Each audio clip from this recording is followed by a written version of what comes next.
With the latest agriculture news from across the state and nation, it's time for the AgNet News Hour from AgNet West. Here's your host, Sabrina Halvorson. Good morning, and thank you for tuning in once again to the AgNet News Hour. I am Sabrina Halvorson, and joining me is Laurie Boyer. Good morning. Morning. All right, so yesterday we had talked about Cal-OSHA and autonomous vehicles on farms. And then today you brought to my attention another article dealing with AI in agriculture. And I thought it was really interesting and also very timely. And this deals with the International Longshoremen's Association that is against using AI on docks in some ways. I thought that this was really interesting. Let's talk about this, Lori. I find it very interesting too. I think I mentioned anytime we talk about new technology in ag, I get excited. That's one of the things I really like covering. And this is another situation, as you said, very similar to what we talked about yesterday, is there's some pros and some cons, but the cons are very significant. So Executive Vice President of the ILA, which you mentioned, the International Longshoremen's Association, wrote an opinion piece. And that's where this information is coming from that I'm talking about here today. And he is talking about the use of artificial intelligence, or AI. Side note here, I have a hard time with that because to me, AI means artificial insemination. And I've said AI for 28 years as artificial insemination. So this just gets me. I always stumble a little bit until I get used to this. But this new notion of AI, which would semi-automate, and semi is a key word here, and we'll talk more about that, but it would semi-automate the rail-mounted cranes that are used at the ports.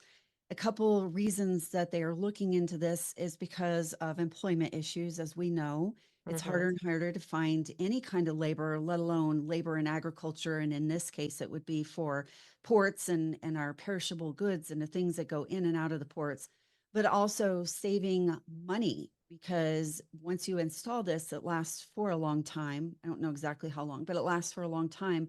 And they are able to operate these 24/7. These rail mounted cranes can be ran from an office or your phone or somewhere like that. You don't even necessarily have to be out on the port to do it.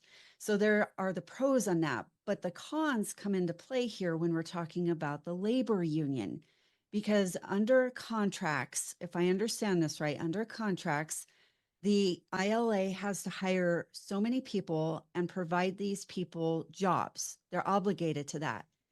However, with the use of AI, it will not need as many people. So then what happens to their contract and not being able to, or not using as many people? And so that's where some of this controversy is in here too, is that they have to have enough jobs under the labor union. But when you move to this new technology, that's going to be less jobs and less positions. So what does that mean? Right. Right. But so it's so interesting to discuss this, because we have dealt with these port strikes that have really messed with our ability to ship things. Now, your AI equipment is not going to go on strike. It's not going to argue about its contract. So I can absolutely see the allure of using some automation instead of humans in this way, and to make things more efficient, to make processes run more smoothly, and not have to deal with some of these employment things. There have been so many issues over the last several years with port workers going on strike again and halting our ability to ship containers, to bring containers in. And that really causes major struggles for the nation, and especially in agriculture, where products can't wait at the port. We're not shipping toys. We can't have our meat or whatever sitting at a port for weeks while there's a strike going on. And so I can absolutely see the allure of some ports wanting to use more automation to, and that's not necessarily their focus in using automation, but it would be a side benefit, if you will, to not have those downtimes at the port as well.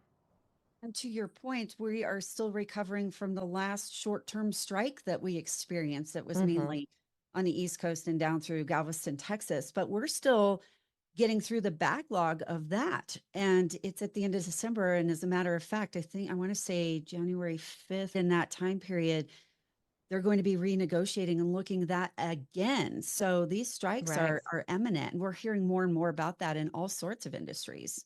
Right. And one of the things that his last name is Daggett. I'm sorry, I'm blanking on his first name, but when he wrote his opinion piece here about using the AI on the ports and for the longshoremen, one of the things that he said is that it could be a problem for national security. And that kind of, I don't know, that struck an interest. And I had to really search because I'm like, how could this possibly be a problem for national security to have the ports more automated? And so I had to read through quite a bit, but then he finally says that there could be a glitch. A single glitch can halt operations, and that could be a problem to national security. But I wish that I'm going actually to try to see if I can have him as a guest on our show. But I would love to ask him, okay, if a single glitch can cause a national security problem, what about all of these strikes? And I understand the need for good work conditions and appropriate pay and things like that. But if you're going to say a single glitch that shuts down the ports is a national security problem, don't we also have to say that these strikes that you are bringing on yourself are a national security problem too? They're probably That is a great point, Sabrina. And I was too going to bring up this particular point that you're talking about, because as we talked about yesterday with autonomous vehicles and tractors, we are also subject to cyber attacks. right. And that's scary as well. And that's probably part of the whole national security argument. But it doesn't take much. As we know, people are a lot smarter than me, and they can figure out how to get in there. And yeah, they could do a lot of damage. But I think you're bringing up a really good point, comparing that to strikes. We need to take a quick break here, but we'll continue talking about this and see how much trouble I can get myself into when we get back from the break. This is the AgNet News Hour, and we will be right back. This segment is brought to you by Live Earth Products. To get to know a little more about Live Earth Products, we're talking on the phone today with Vice President Russell Taylor. How does the use of humates contribute to water conservation and improved nutrient efficiency in farming systems? It's a simple thing. Humates are I joke it's the caramel in the nut roll, but what it does is it helps these soil aggregates form colloids. And those colloids are little clusters of soil that have macropores and micropores. Those micropores are what's really doing the work for storing nutrients and water. Through capillary action, those micropores can hold more water. And so by increasing those soil aggregates and increasing your organic matter, you actually increase that soil's ability to hold water and hold nutrients, and therefore make a more efficient use of the nutrients and water applied. So I want to ask you a little bit about the company, if that's okay. Sure. And Live Earth, from what I understand, is celebrating 35 years in the industry. Tell us a little bit about how the company has evolved over those years. Yeah, so it's interesting. 35 years ago, when we were promoting humates to do some of these things, such as nutrient use efficiency, at the time, fertilizers were very inexpensive, and some of these regenerative agriculture and soil building ideas were fairly nascent. They weren't embraced by mainstream agriculture and mostly encouraged by hippies and some of these environmentalists. So it's really changed in the last 35 years, where nutrient use efficiency has become a big deal. And all of a sudden, these ideas that we were talking about the 80s that weren't very mainstream are quite in the main now. And I joke that we were cool long before we were cool. We just didn't know it. But the truth is, to be a leader and a visionary in this industry, it took 35 years for us to really realize that these products are needed and necessary for modern agriculture. To get to know more about Live Earth products, you can visit them online at liveearth.com. That is spelled LIVEARTH.com. Welcome back to the AgNet News Hour. We are talking about the possibility of adding more automation to the nation's ports. And this is something that the International Longshoremen's Association is not necessarily in agreement with. And they do bring up good points. We had been talking about Executive Vice President Dennis Daggett, whose name I finally found. Sorry about that. He against the idea of adding more automation. And he says that he's not opposed to progress. And he, in fact, says the ILA, the International Longshoremen's Association, is not opposed to progress, innovation, or modernization, but that he sees issues with adding a lot more automation. And some of the automation that they're talking specifically about, and please help me fill in here, Lorrie, if you like, but basically we're talking about the equipment that would move containers from one spot to another on the port. So basically from the port to the ship, or that kind of a movement. And that's what they're talking about automating. Yeah, the rail-mounted gantry trains, cranes, excuse me, which I knew they use cranes. I didn't know that was the technical name of that. But like you Right. said, the cranes, they pick up the big containers and move them off the ships onto the port itself. I was able, a few years back, I was able to go and visit some of these ports in Washington and Oregon areas and see how some of that works. And it is very strategic. The people who work on the ports, the longshoremen, they have very important jobs, and it's very structured, and it's not something I'd want to go do. My goodness, I would mess it all up. It would be a disaster. But these are jobs that are important, and not everybody can do it. And so I think that the idea of automating it would help in a lot of ways with taking out the human aspect of it, being able to run shifts around the clock. As like you pointed out earlier, this is something that you can program from another area, so you could have somebody that's even in a different state being able to operate these programs. Now that's probably has good points and bad points, like you said. What about if we have another problem with hacking or something like that? Would that be an issue? So it's such an interesting topic. And there is, going back to that word, semi-automated. Now, I can't tell you exactly what semi-automated means or looks like, but to me, that says there are still going to be some physical human aspects to this. There's still going to be some Right. workers, just not as many workers. And in his piece, he talks about employers arguing they are holding back modernization. In an interview, a pretty extensive interview I did here less than a year ago, talking about how ports work, there's a lot of outside entities that own various things within that port. And I'm not sure exactly what the case is here that he's referring to, but I would assume that, since he points out that employers are arguing that we're holding back modernization. So if there are indeed other entities that own some of that port, whether it be some of the storage facilities, some of the equipment, so on and so forth, and that whole chain, they want the automation for their bottom lines too. So we have to take that into account in this whole discussion. And there are so many different moving parts involved in this. And like you said, there are different employers involved. I'm sure there are different regulatory type agencies involved too. And the fact of the matter is, the world is moving toward more automation. And what does that look like? I really don't know. Like you said, that we're talking about partial automation or semi-automation. So there is a human aspect involved as well. But in keeping up with the times, it seems this is the type of thing we're going to be looking at more and more in every field, not just with the international longshoremen, but in every field we're going to be looking at things that used to be just a highly specialized job by a human. Now we're able to do that through some type of automation, maybe with a human overseeing it, but where it's mostly computerized and we don't have to do those types of jobs. Moving this conversation in a different direction, and we can come back, but to me it makes me think, what new things will humans then be able to do if we are not having to spend our time doing these other jobs? Yeah, that's a really good question. Very good question. And what will another question I don't know the answer to, I doubt you would do either, but what do these contract negotiations look like moving forward? Mm-hmm. And I guess that's his whole opinion here, is what does that look like moving forward? But it really makes you think in depth about this. And as we apply it to other aspects of agriculture in the world, it is very thought provoking, isn't it? It is. And I wanted to wrap up with a statement from his opinion piece. And he says that employers argue that we're holding back modernization, but the facts prove otherwise. It is the hard work and dedication of the ILA members that keep America's commerce moving, not the machines alone. And I just wanted to wrap up on that thought, because we do want to point out that, yeah, we do appreciate the hard work of the longshoremen on the ports who do keep all of our products moving in and out that we need. So thank you for that. But it'll be interesting to see how it moves into the future. Very good. Very good. It'll be interesting to keep talking about this new technology in ag too. It will.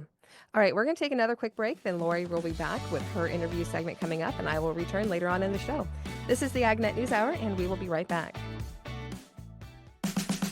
Welcome back to the AgNet News Hour. Here's Laurie Boyer.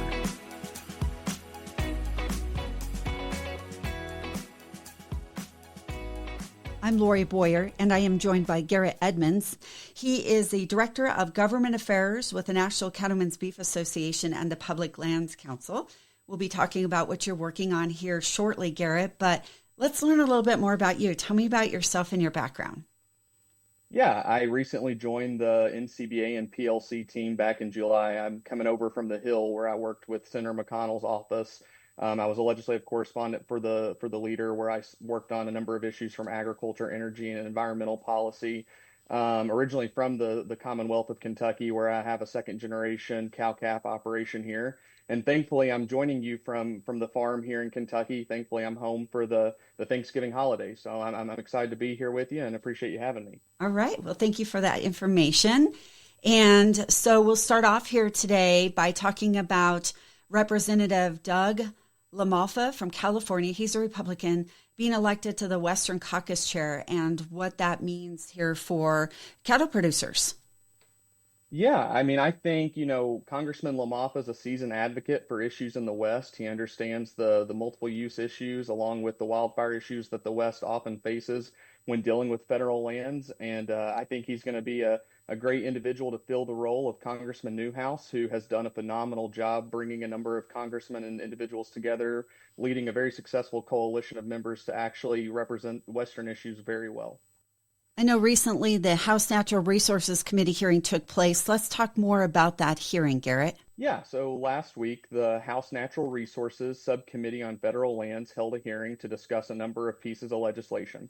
We were thankful to have two individuals come up and testify on behalf of ranchers across the West. We had Jeff Young, president of the Utah Cattlemen's Association, along with Sherry Brennan, who is from California and is a PLC rancher and member. They came up to testify on a number of pro-grazing, pro-ranching measures that were before the subcommittee. I'll just go through those real quick. The first, let's see here. Sherry testified on behalf of Congressman LaMalfa's bill, which would basically require the USDA to utilize targeted grazing as a means of wildfire risk reduction. And Jeff Young, president of Utah Cattlemen's Association, testified on behalf of Congressman Curtis's Operational Flexibility and Grazing Management Program Act of 2023 and Congressman Vasquez's Ranching Without Red Tape Act of 2023. Overall, the subcommittee was very receptive to a lot of the concerns that they expressed, and not concerns, but a lot of the information they shared in favor of those pieces of legislation. And it was a great hearing. We worked hard to get the two witnesses prepped, and they did a phenomenal job representing the Western issues and the members we have out there. Garrett, I think since we've got time, I think it would be prudent and help us to understand more if you went through each one of those in detail, a little bit more about what was testified, what was discussed. Yeah, absolutely. So just to kick it off with Congressman LaMalfa's bill, obviously in the West, we've seen time and time again that there isn't enough grazing taking place as a means of wildfire risk reduction. We are trying to encourage USDA to explore this route and expand it in a quicker manner. As a way to get rid of the fuels that are on the lands, which increase the gravity of wildfires. Obviously, wildfires happen. Obviously, we can't stop them completely. But one of the things that Ms. Brennan pointed out in her testimony was the intensity of these burns. When there's a lot of old fuels on the land, fine fuels that haven't been grazed over, the fires are so intense that it's almost harder for the land to recover from a simple wildfire. And so she pointed out that to the committee and really spoke in favor of Congressman LaMalfa's legislation. And like I said, the committee was very receptive to it. When we talk about the flexibility legislation that Congressman Curtis has proposed, one of the things that we hear from a lot of our members in regards to their permits is they need flexibility. Obviously, these are the stewards of the land, the true conservationists that we have out there. And all they're asking for here is simple changes, in stocking rates, when to move cattle on and off as the land changes, as environmental factors change. A permit is pretty set in stone at times. And what we're simply asking for is to have better collaboration and working partners with the ranchers and the agency partners to a point where it can be simple, fast-paced changes that adapt to the needs of the land as the needs change over time. And then additionally, Congressman Vasquez's bill, the Ranching Without Red Tape Act, is just a means to remove some of that bureaucratic red tape and allow for a more collaborative partnership with ranchers and agencies. So all three of those topics took place under the one hearing then? That is correct, yes. What was some of the response from lawmakers? Well, across the board, it was very received very well. Unfortunately, a lot of the Democratic members were not able to sit in on the panel, as I believe they were having some leadership elections taking place. But across the board, I mean, the conversation was dynamic, it was positive, and we hope to see some further movement take place on all those pieces of legislation this Congress. Do you believe with the new administration coming in that these will continue to be topics discussed? Do you feel like you'll have a better success in getting them passed, or what do you think about that? Yeah, so, obviously we recognize with the 118th Congress, time is very limited. They have a lot that they have to get done in a very short legislative window. And so, if anything, what we have been touting to our members is this Congress has been a very pro-grazing Congress. There's been a number of pieces of legislation that we're proud to support and see come out and be introduced. And, if anything, whether or not they get past this Congress, the momentum is there as we head into the 119th, with obviously Republicans securing a trifecta of the House, Senate, and White House, that we hope that the momentum carries forward. And obviously, just one thing I'll note is on the Senate side, you have Senator John Thune, who just became the new majority leader, and Senator Barrasso, who is now the Senate Majority Whip, both members from the West, and they understand these issues very well. And we think that we have the momentum necessary that should nothing come out of them this Congress due to the tight timeline of the legislative window, that we can definitely carry that forward into the 119th. Garrett Edmonds, the National Cattlemen's Beef Association Director of Government Affairs, my guest in the first part of this show. We'll take a break and we'll continue with more right after this. I'm Laurie Boyer.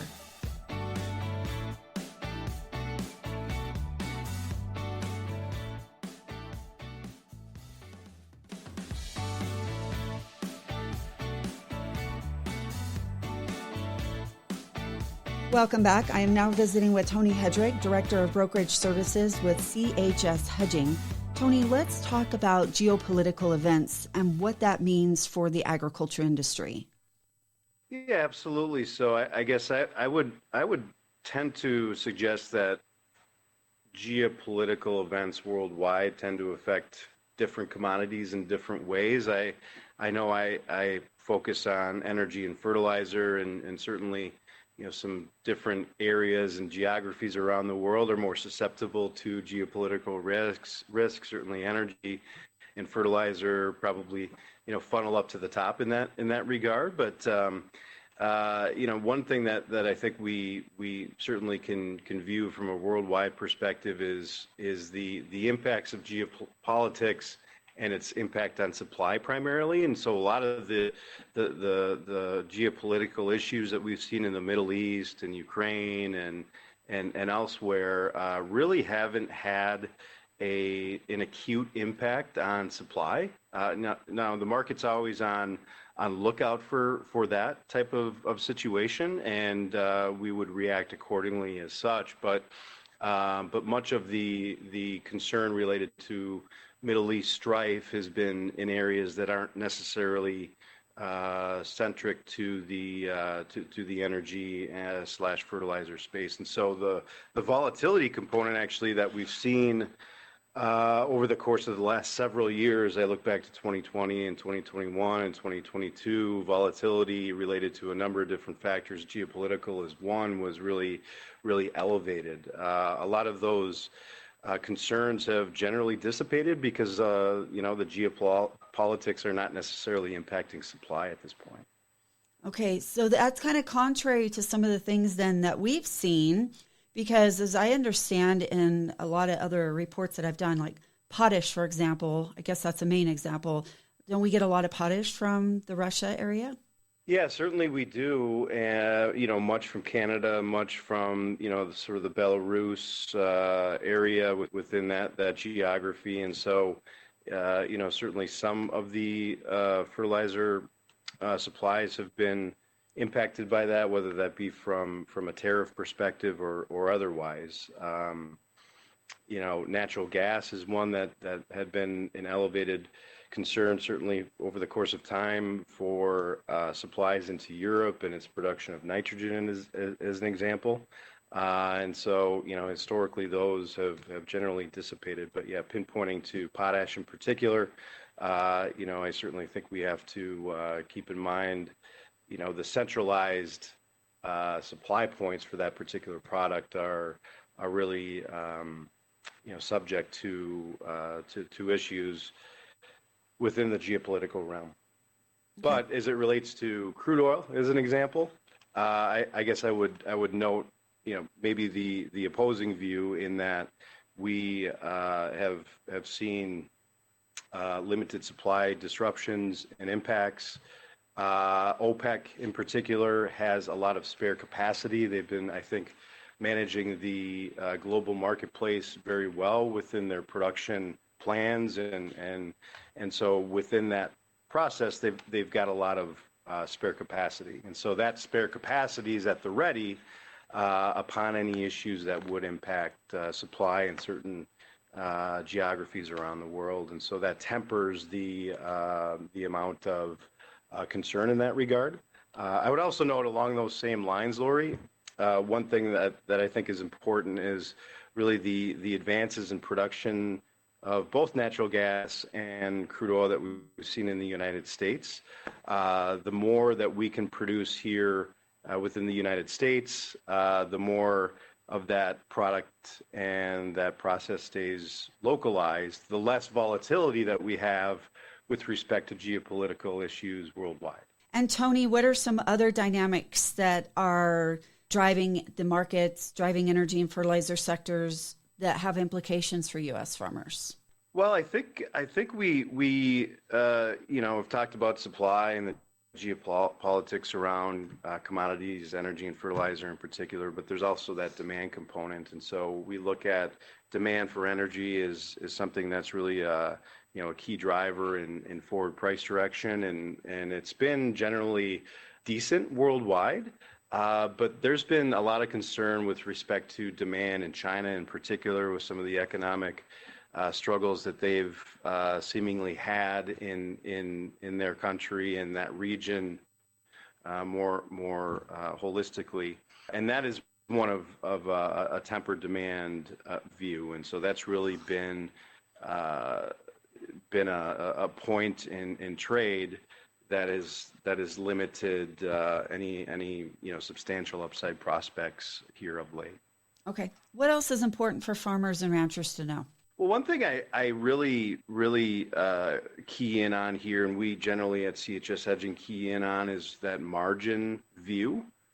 It's not necessarily the price of each individual commodity, whether it be the input of energy or fertilizer or the output of grain or livestock. It's the collaboration or the correlation between the two, and a really, and in turn, a view on the relationships between those commodities as it relates to that margin. Tony Hedrick, Director of Brokerage Services with CHS Hedging. I'm Laurie Boyer, and we're back with Sabrina Halvorson right after this.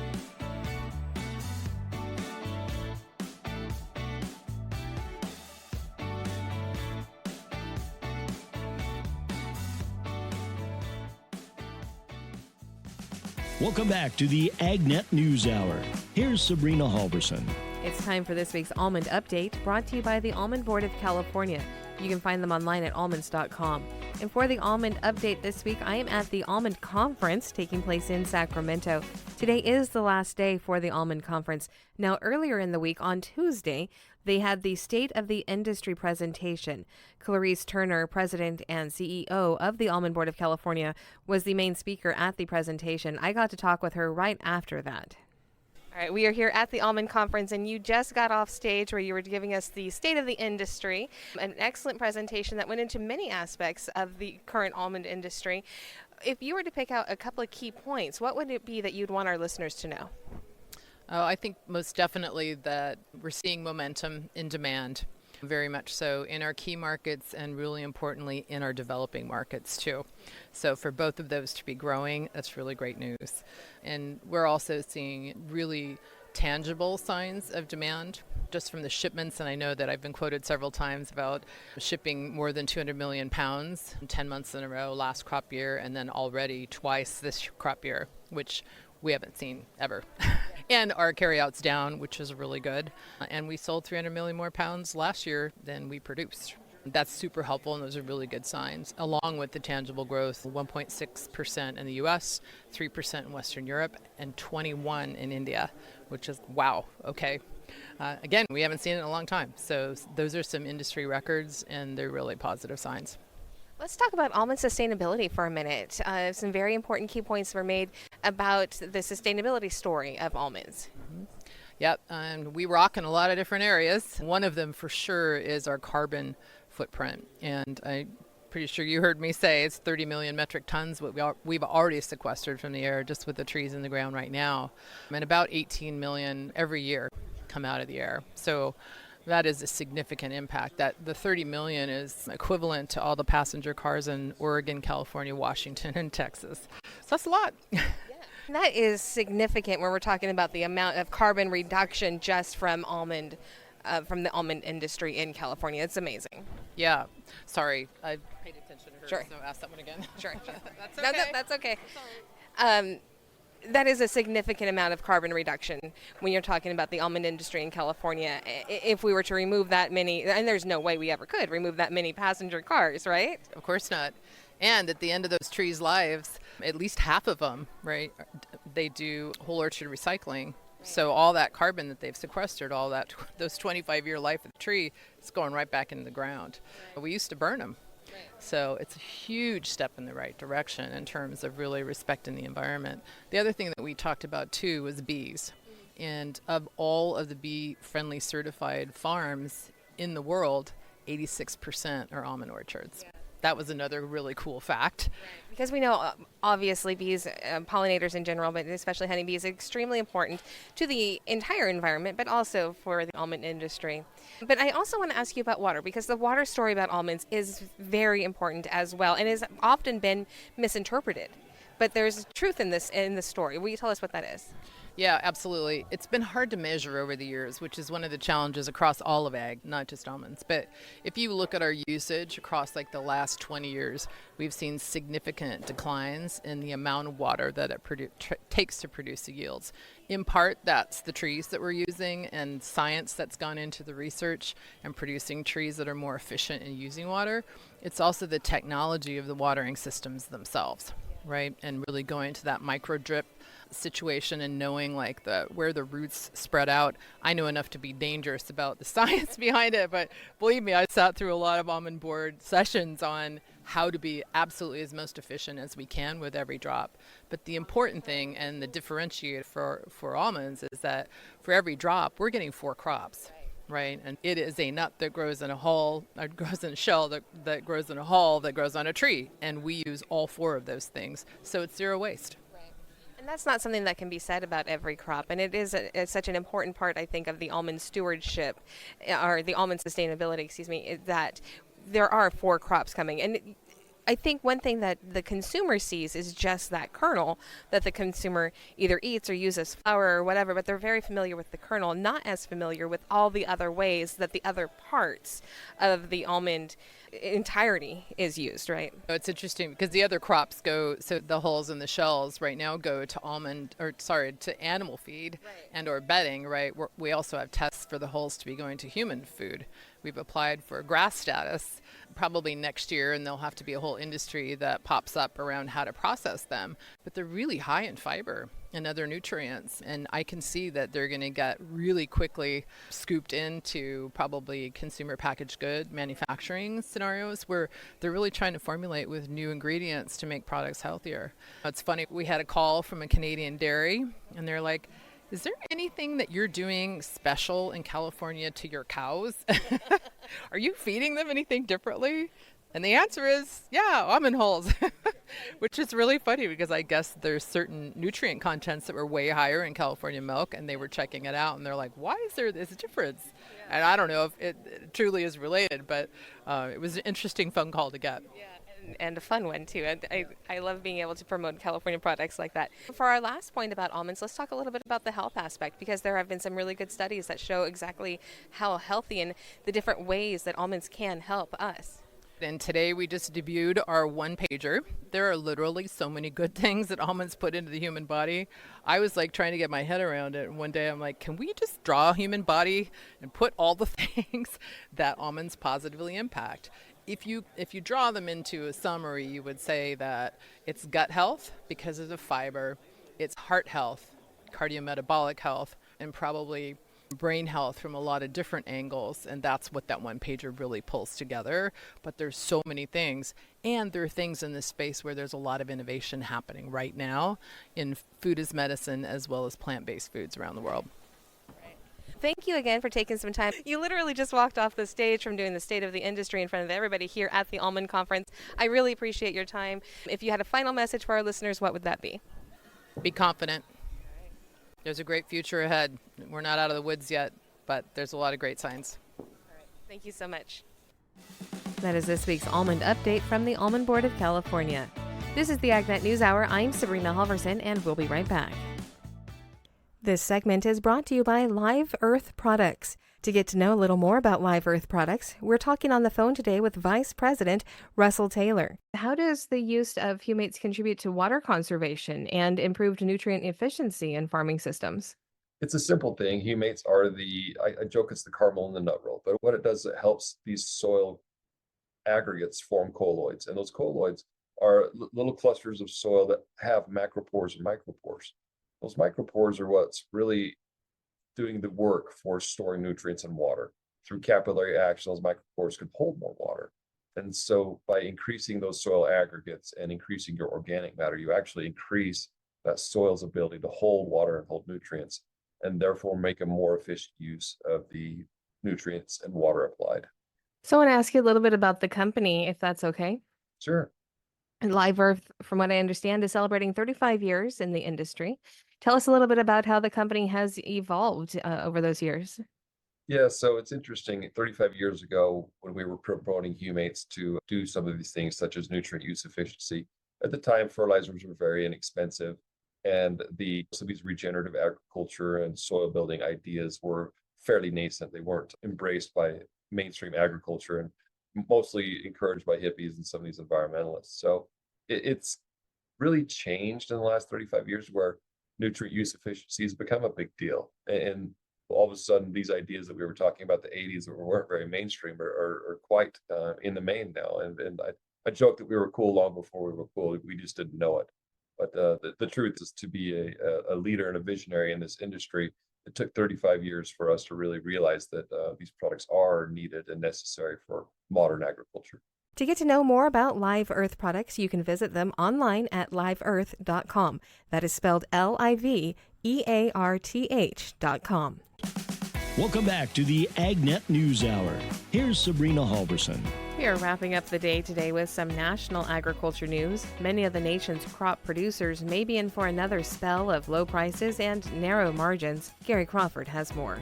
According to USDA's new farm income forecast, when producers close the books on the 2024 production year compared to 2023, farmers will generally receive lower prices for their crop commodities, but higher prices for their animal and animal product commodities.